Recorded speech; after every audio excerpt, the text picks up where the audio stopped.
Welcome back to our channel. In this video, we'll show you how to hide a search history item in Chrome on your PC.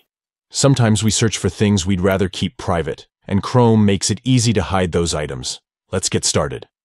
Step 1. Open Chrome on your PC by clicking on its icon on the taskbar or desktop. Step 2. At the top right corner of the Chrome window, click on the More button. It looks like 3 vertical dots. Step 3. Hover your mouse over History in the drop-down menu. Step 4. Click on History in the submenu that appears. Step 5. On the top of the History page, click on By Group.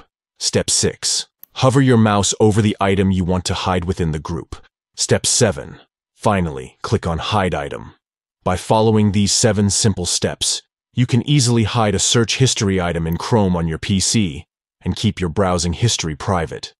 If you found this tutorial helpful, please give this video a thumbs up and subscribe to our channel for more tech-related tutorials and tips.